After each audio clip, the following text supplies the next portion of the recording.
British Prime Minister Keir Starmer has doubled down on resolve to stay in his post as calls for his resignation mount and several junior ministers in his Labour Party quit their posts. Mr Starmer telling a cabinet meeting he will take responsibilities for losses in last week's local elections, but maintained that he will get on with governing as there has been no official move to trigger a leadership contest. His Labour Party lost hundreds of seats to the hard-right Reform UK Party and left-wing populist Greens during local polls last week. That result adding to months of pressure over his decision to appoint and then sack UK Ambassador to the US Peter Mandelson, former friend of US sex offender Jeffrey Epstein. And Olly Barratt reports for CNA live from London. Olly, how did Mr Starmer get here?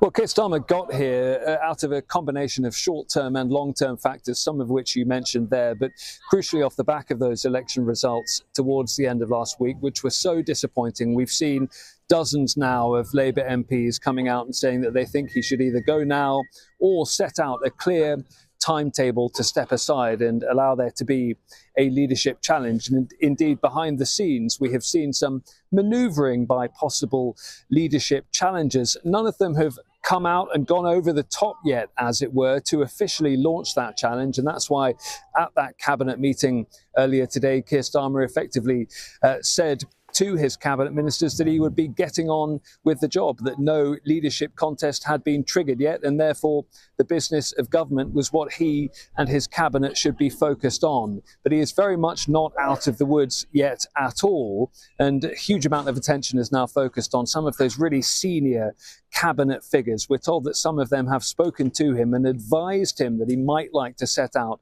a timetable for his departure because of his unpopularity in his own party and in the wider electorate as well. As yet, that hasn't happened. Now, we're hearing that 80 Labour MPs have called for his resignation and 2 junior ministers have quit. How is Mr Starmer planning to win back the confidence of his own cabinet?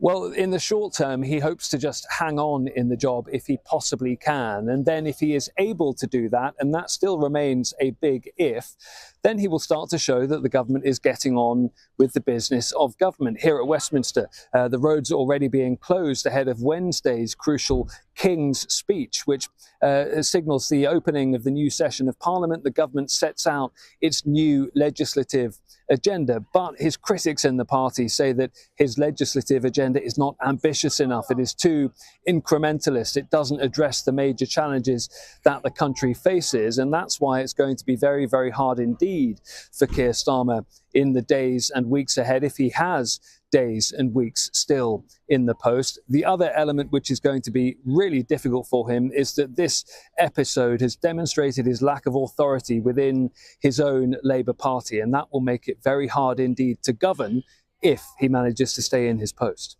Olly, thank you. Olly Barratt reporting for CNA Live from London.